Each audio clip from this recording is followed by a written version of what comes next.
Hey, thank you for joining me once again. You know, when I started this channel, it's been a little over 2 years ago, I thought that it was entirely possible that I'd run out of things to talk about, meaning I'd burn through all my comic books really fast, especially with me doing an upload a day. But at the time, I was like, well, whatever. This isn't going to go anywhere. This isn't going to mean anything. So I didn't really care. I'll just go and just play it by ear. You know what I mean? I'll probably run out of stuff to talk about. That has absolutely not been the case. As time has gone on, I've realized just how many books that I've actually got. It's ridiculous how much I've collected since I was I don't know how old I was, 10, 11, 12, 13, whatever, when I started collecting these things. And I haven't collected in like a serious way in like 10 years, but for a long stretch of time, I was buying all kinds of stuff, and I've got a lot of long boxes. All that to be said, though, I was worried that I was going to run out of stuff. And like I said, not the case. But also, I'm not too proud to say that I'm not one of these guys who's going to double dip. I have already reviewed this book, but it was 2 years and maybe 2 or 3 months ago. It was right towards the beginning of my channel. And I had significantly fewer followers. And so that's kind of my justification to look at something again, because why not? Why not revisit it? I mean, it's been more than 2 years. And this specific book is one of my favorites ever, specifically because of the art. The story's so-so, it's fine. But Adam Hughes is one of those guys that whenever anybody asks me, I get this oftentimes on my live streams where somebody will ask me while I'm drawing, like, who's my favorite artist in terms of comic artist? And I could list a million people, but oftentimes I kind of default to a Mark Silvestri kind of thing. But depending on the day, the time, the mood that I'm in, it could be all kinds of different people. But Silvestri's always up there. But so is Adam Hughes. But then whenever I dig out Adam Hughes's books that he's done, which is admittedly not a huge amount, it's probably more than you probably suspect, but not a massive body of work, because he works primarily as like a cover artist, in addition to doing commissions for insanely huge prices. But Adam Hughes is just one of those guys, anytime I look at his work, I just am enamored and in awe by how good he is. And this is one of the earlier books that really got me into his appreciating what he does. I was aware of Adam Hughes for a long time, and his work that he was doing when I started collecting comics wasn't the style that I liked. It just, specifically with the way he drew women, they had like really big, wide upper bodies and very tiny, skinny, narrow hips, built like bodybuilders. And that's all good and fine, but it just looked kind of weird. Nothing just stood out to me. But then Adam Hughes came along and did that Gen 13 Ordinary Heroes. And for some reason, it instantly clicked. Like his style had changed a little bit. And I just noticed. And I was like, oh my God, he's so good. And instantly was one of my favorite artists. And not too long after that, around the same time, this Wildcats X-Men book came out. There was a series of 4 of these books set in different eras of the X-Men's lives. The best ones are this one and this one right here that Travis Charest drew. This is where he really blew up and really wowed people. I'll revisit this one again for sure. And then the other 2 books of the X-Men Wildcats crossover was one drawn by Jim Lee, which was okay. Then another one was Matt Broom, I think, which was okay. But the best ones artistically are the Travis Charest and this Adam Hughes one. And I just can't get over how much of a master illustrator Adam Hughes is with his use of lighting and his composition shots and his way of drawing sultry women that is just, to my mind, is almost pretty much unparalleled. It's absolutely fantastic. So again, because I've already reviewed this book, sometimes I wonder if I'm like, is this cheating? I'm like, cheating what? Cheating who? This is my channel, and it's been 2 years, so I'm not really super concerned about the story this time. It's a crossover between the Wildcats and the X-Men. The fun thing about it is this is like primo era X-Men, where it's like the late 70s, early 80s John Byrne version from that era of the Claremont books. Like you can see Cyclops in the outfit that he's wearing. You'll notice the designs on this. This is like the classic, I don't know what age the proper term would be for this era of characters, but it's the John Byrne, Chris Claremont era designs. There's not really any kind of explanation of chronologically why the very modern day Wildcats are interacting with this old version of the X-Men. It super doesn't matter, because it kind of has to be an out of continuity thing, so who cares? You know, the big draw being that these are Jim Lee's characters, the Wildcats, and Jim Lee, of course, drew the #1 selling American comic book of all time, that X-Men #1 that still resonates with the fan base today. And for Jim Lee to then go off and do Image Comics and create his own team of Wildcats, to have the X-Men meet the Wildcats, it's a big deal. And they brought along some good writers and good artists, and it's a pretty awesome, you know, crossover series, all things considered. But this Adam Hughes guy, I mean, he doesn't over-render things. I'm trying to remember. Let me, I don't think he colored this. I'm fairly certain not. Because Adam Hughes absolutely can color his own stuff, but I don't know if he was coloring his own stuff yet. No, it's so it's just Adam Hughes on pencils with inks by Mark Farmer, which I think he does an amazing job, and colors by Joe Chiodo and Martin Jimenez. So you know, the way that Adam Hughes chooses his compositions, I love the building here in the background, set in silhouette, basically, except with the glowing windows. The tree, the basic shapes on it, like everything just works. And it's not over-rendered and overdone, but it's clear and easy to read. And the coloring throughout this whole book, I think, just looks fantastic. You got Nightcrawler hanging out. He's doing some sneaking and observation, trying to, you know, the X-Men are on a mission. But I love that it's this classic X-Men era. And this version of Nightcrawler, I mean, I haven't read a comic book with Nightcrawler in years. I don't know what the character's doing these days anymore. I don't know what he's like. But the best version of Nightcrawler was, of course, the Claremont era, where he was this swashbuckling, kind, sweet, super badass guy that looks like a monster. You know, there's a lot of different levels of looking like a monster. I mean, he basically looks human, except for his hands and his feet and his tail, and then his skin pigmentation. So, I mean, that's a lot of things, but it's not like he's got monstrous features or anything like that. But it's a fun kind of characterization to have a character that looks so scary. He looks like a little demon monster, but he's kind and fun and someone you can rely on. Just a fantastic character. And so it's just fun to see that character in his classic black and red outfit, the white booties. It's just, it only really probably connects with the person if you grew up reading those old classic books. I didn't exactly. I read Classic X-Men, which was reprinting the books from that had come out several years earlier. So I was reading them fresh, new to me on a weekly basis in the Classic X-Men books, which I keep that pile of Classic X-Men books sitting right next to me at my desk. I'm going to dig down here and grab them. But I keep these things near me all the time for reference and inspiration. Oh, it's a Silvestri book. That's in there for kind of the same thing. But yeah, these old Classic X-Men books. See, there's your Nightcrawler right there. This version of these characters is just some of the best stories in comics, in Marvel, that you could possibly hope to find. And it's just fun to see these characters, but it only is really relevant, I think, if you grew up and read them and got to enjoy them and have them be part of your kind of early comics reading exposure.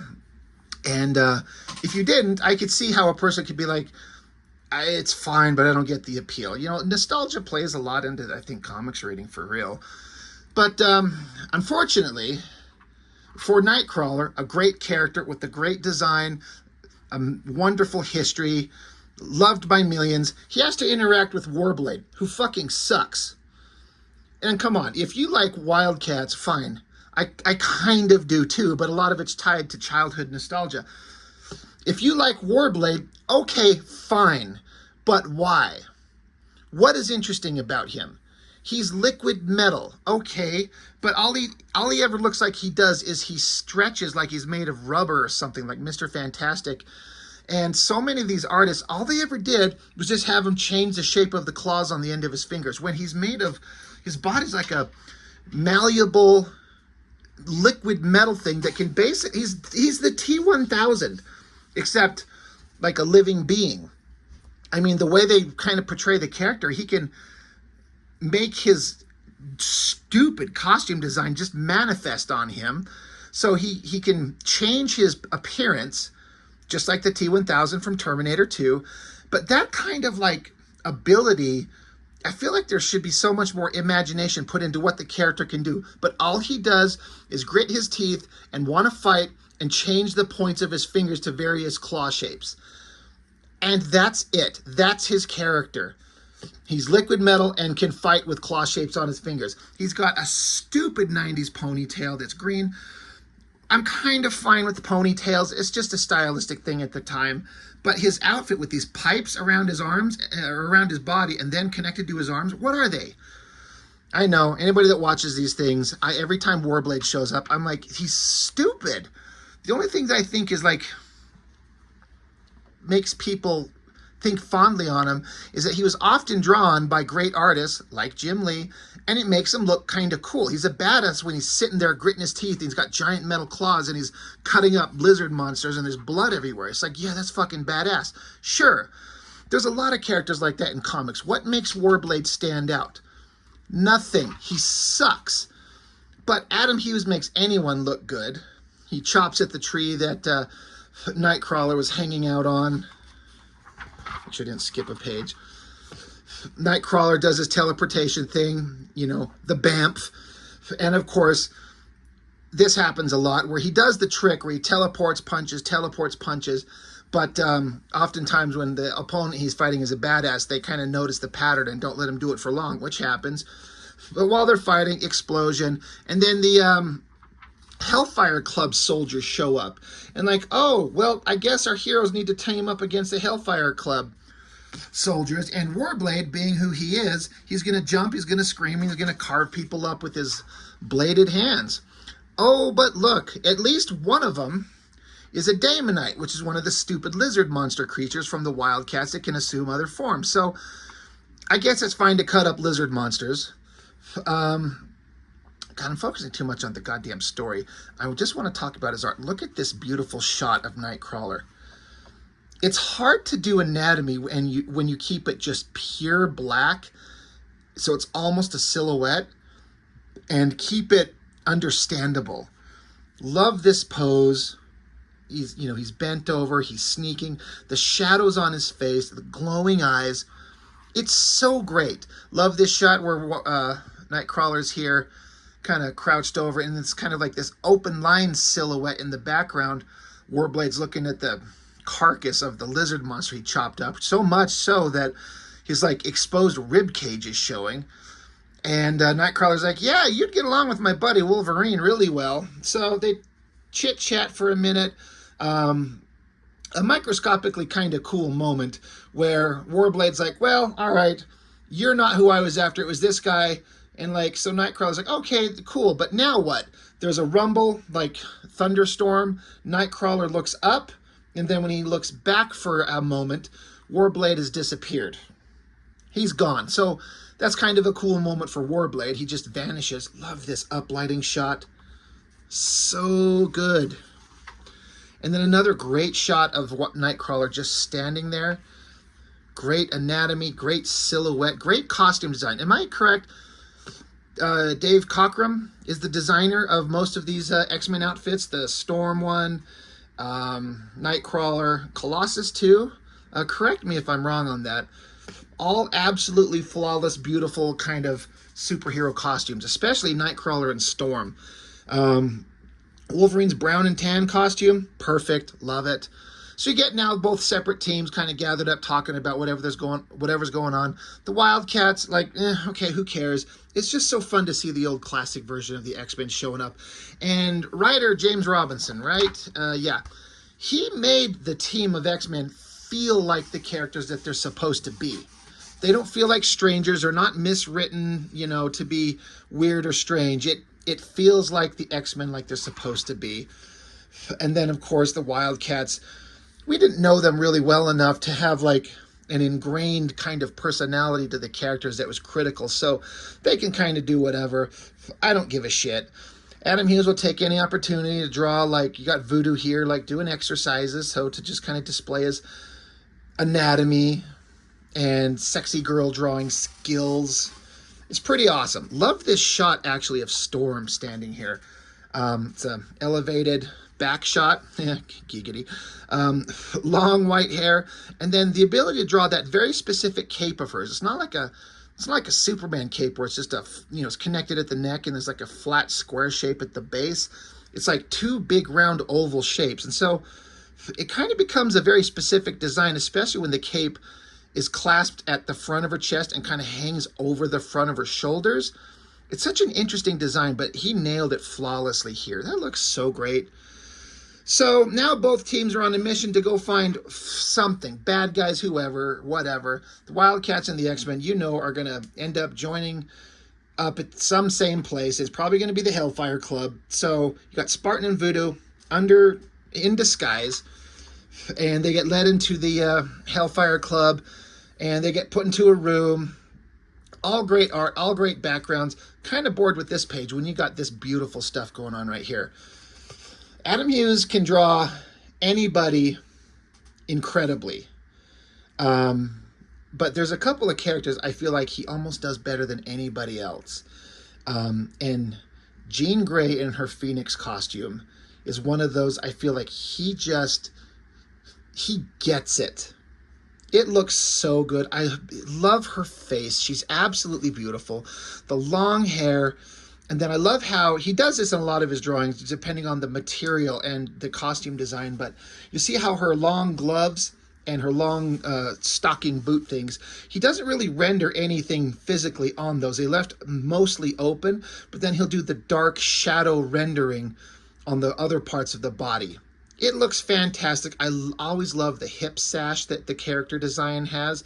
And why not take and make it super long so it comes around her back here and then she's got it in her hand. Like this thing would drag on the ground, but it doesn't matter. It looks so beautiful. And like it's literally dragging on the ground down there, but it's a design element that you can take and exaggerate and it looks fantastic. I also really, really love this shot of Cyclops. He's kind of silhouetted in here with this tree. So you just kind of see his head and his arms folded. So great. He's so good. His shadows, his anatomy. If you can't tell, I love Mr. Adam Hughes. Great silhouette shot of Nightcrawler. Him and Wolverine are sneaking around. Wolverine and Nightcrawler teamed up was always a fun thing too. Because Wolverine, you know, in this kind of specific era was, you know, a guy that had his anger issues kind of mostly under control. Like they would come out. But he was a good man, and he had like one of his best friends is Nightcrawler, this younger swashbuckling kind of guy. They're both kind of monsters, but in different ways. There's just such a perfect pairing. It's just worked, having characters like this and having them teamed up together and have their characters bounce off each other. It's fantastic. But yeah, they're tracking some Hellfire Club soldiers. And, of course, the Damonite lizard monsters is there. So that gives us an excuse to have them jump down, specifically Wolverine, and start ripping apart lizard monsters, which he does. All great stuff. And then eventually, it looks like the theory is that Nightcrawler is being chased up like a chimney, and the monsters are going to get him. And Wolverine's kind of worried for a minute, but then from out of the blue, from the sides of the chimney, comes Warblade's Clawhand and Zealot's Sword. They chopped him up, and Zealot recognizes Wolverine because they interacted in that the other book, the Wildcats X-Men crossover that Travis Charest did, which was set in like the 40s, 30s or 40s. Anyway, it's just kind of fun that she recognizes him. It's, you know, a little bit of continuity there. But they're, you know, in with the Hellfire Club. Great backgrounds. They're all sitting around talking. You know, you got Jacob Marlowe there. You got Voodoo. They're just trying to infiltrate. Whatever, it's fine. But it's kind of, this is all done for like, I don't know if this is like an Adam Hughes thing, because this feels like a very Adam Hughes addition, because Adam Hughes likes to add in humor, and he'll add in like the lighthearted, sexy humor. That being here, where the Hellfire Club kind of puts everyone in their own rooms, like Jacob Marlowe. He goes there, and they're like, oh, by the way, you get a couple of hot babes you can bang to your heart's content, so go for it. Meanwhile, Spartan and Voodoo are under, they're in disguise, and they're putting a room together, and this guy's like, we expect everyone here to indulge in debauchery, so get to banging. And they're like, they know that they're being watched, like there's security surveillance inside these rooms. It was established on a previous page. So Spartan's like, yeah, he's like, there's eyes and ears everywhere. What are we going to do? They expect us to fuck, because if we don't, it's going to be suspicious in this place. And so Voodoo just takes off her little outfit, and Adam Hughes takes the opportunity to draw a hot babe. I can't get over how much I love the faces he draws, the lips, the eyes, and then I'm always enamored with the hair, the shapes he chooses, the highlights, and then again, the body, where her skin doesn't have hardly any rendering on it at all, but then the black leathery parts. Also, I'm enamored with everything Adam Hughes does, but his ability to choose the shapes to do the highlights on the leathery kind of glove there, like the folds at the elbow, the folds at the wrist, the highlights of everything. I've been trying to reproduce that in my own comic stuff, and it's not easy, and Adam Hughes is a genius. But the whole idea being here that, Voodoo's like, well, you know what? We kind of have to. This is important for us to do this mission, so let's do it. And what's funny is that Spartan and Voodoo have had like a microscopic, flirty kind of relationship thing. For some reason, Voodoo was enamored with the robot, and the robot's kind of dumb and doesn't pay attention to that shit. But they just basically threw out, here's a reason for them to fuck. And I don't care if you're a human or a robot, when this hot babe does this and she takes off that outfit and she's like, let's go, you throw the hammer down. You give her the old pile driver and the glass bottom boat and the filthy Sanchez. You can even do the missionary if you want. It's a little boring, but tried and true. You just give it all until you're absolutely dehydrated and dead. Back outside, the bad guys find the monsters that Wolverine carved up. You think they'd be smart enough to like hide the fucking bodies, but it's fine. Love the shadows here. Love the shadows there. But basically, the heroes have been discovered, the X-Men and the wildcats. So they send in their soldiers to zap them. So they kick the door down. Marlowe's in there, and they zap his little twerpy ass. You could see little hands of the girls he was banging. He was somehow satisfying them. Maybe he was using both fists. And then this is always a shot that I thought was fun. Like, they flat out show Spartan and Voodoo were fucking. Like, they're in the sex position, and they show up and zap them. It's a really great kind of shot choice that Adam Hughes chose to, like, have them in black silhouette, but then to show their skeletons lit up, and then a great coloring job. And you can tell that Spartan is a robot with the kind of anatomical under-the-skin designs there. He's our android. It's a really interesting way. It, like, keeps it kind of sexy, but not getting into, like, adult content territory. They almost do it here when Voodoo's little elbow's covering his robo-dick. But great shot there, great anatomy. But I remember seeing this shot. I'm like, they danced around it forever. Like, these two, are they not going to get together? Because that's a trope in comic books. Somebody's going to want to be in a relationship, so they drag out the build-up to their relationship or whatever forever. This is fucking Wildcats. Who cares? Just get them fucking. If I was allowed to draw this comic and we weren't worried about editing or Comics Code Authority, and I was allowed to be my perpetual 12-year-old self, I'd have a little squirt of like robo-jizz firing off one way, because during getting shot, maybe she shits herself. Just, why not? Let's just make it funny. But this is a classy comic. Yeah, Spartan being a robot, he kind of kept it together, so they're like, God, we won't have to zap him again, but then he just falls over, he's out. And then, Adam Hughes, he's not shying away from the sex. Again, we got his robo-dong covered by her elbow, and then right there, you got Voodoo knocked out, but they got A guy's hand and the weapon he was carrying covering her big old titties. You know, it's an adult comic, but or it's not an adult comic, but it's not meant for kids, but we keep it under control. So now it all culminates in a big kind of devil worshipping thing. There's kind of Mike Mignola kind of Lovecraftian lizard creatures. It looks like they're probably just Daemonite monsters, but that's kind of what I thought of with this dark stuff, the pentagram. You know, I'm like, oh, this is kind of a Mignola inspired. But they're going to summon a demon or something, whatever. The bad guy does his whole monologuing, starts explaining it. Who cares? On and on and on and on and on. Great drawings all across the board. Bad guy's doing his chanting. I love the lighting on all of this. This Adam Hughes guy, he's pretty good. He might have a long-term career. Here's where we get the Mignola Lovecraftian inspired monsters, like a giant squid lizard thing with the mouth. Like, this is something you could see Mignola doing in a Hellboy book. Oh my god, Hellboy should just show up. He should just bust through the wall and just start kicking ass. Great shot of Voodoo there. Spartan blasts at it.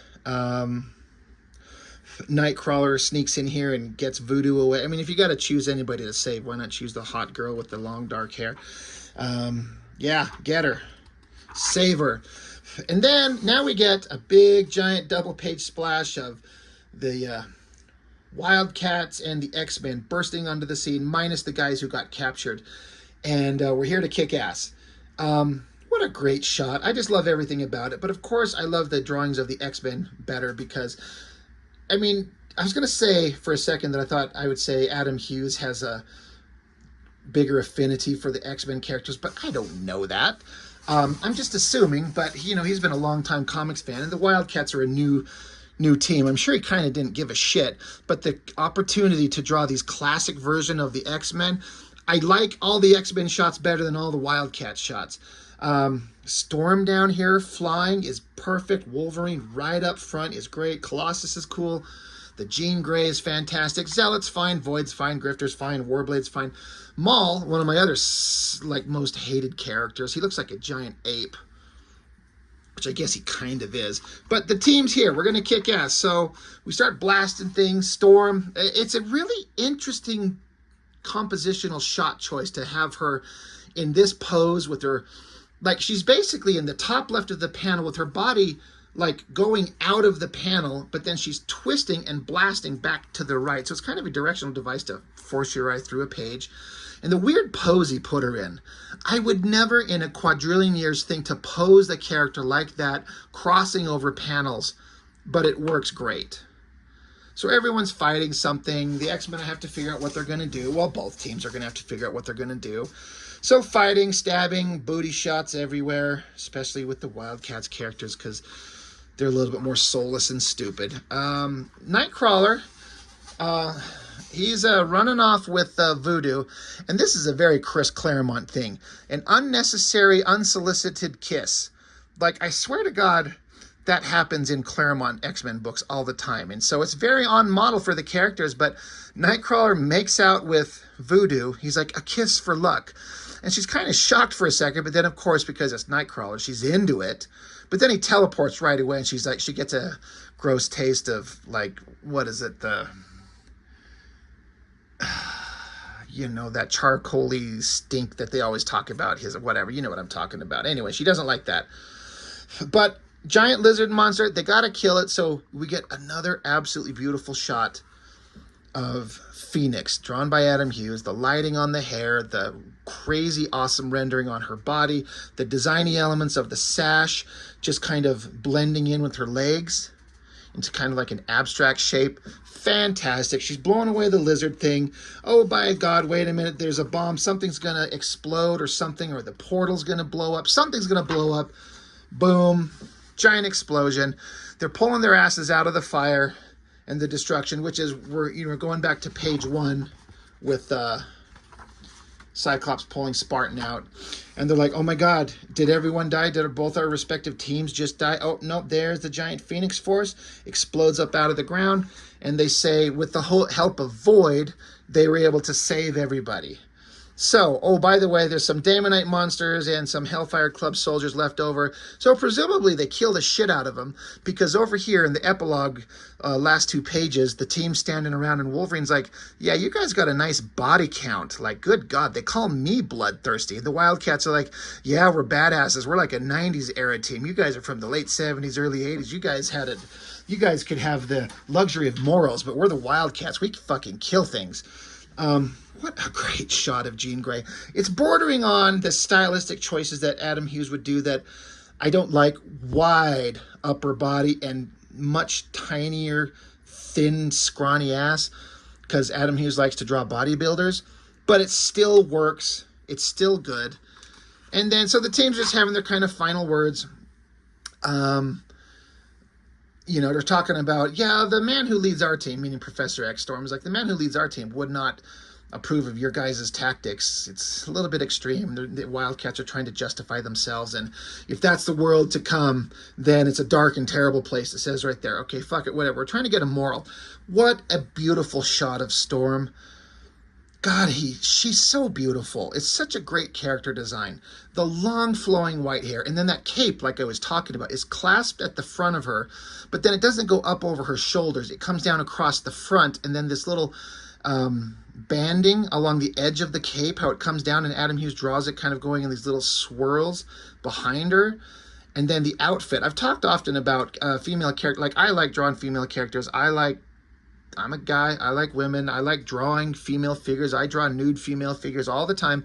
But in terms of costumes in a comic book, if you're trying to have something that we're taking seriously, at least kind of seriously, having a female character in an outfit that just exposes so much skin, it's hard to defend it.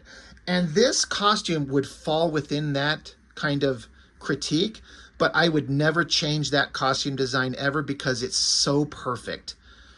The thigh-high boots, the black outfit, I mean, it's unnecessarily skimpy, but it just looks so flawless. It's so good. Never change it. There's never been a better costume on Storm than this one. Same thing with Jean Grey and the Phoenix costume. Never been a better costume on that. Nightcrawler is the same. Brown and Tan costume Wolverine is the same. I kind of argue that the classic Colossus design is the same. No one's ever had a better costume than this era. It's just, it all works. But anyway, that's the end of that book. So there's the Adam Hughes cover. Over here, there's one from Paul Smith, who drew X-Men for a good stretch. I actually want to get into those stories. There's some really good stuff that is some of my favorite childhood X-Men stories. I got to get into those soon. But Adam Hughes, an absolute artistic genius. He's brilliant, and I will be enamored by anything he does for as long as he draws. Just brilliant stuff. So that's it. Revisiting X-Men Wildcats. That's it. That's all I got for now. Thanks for watching. I'll see you next time.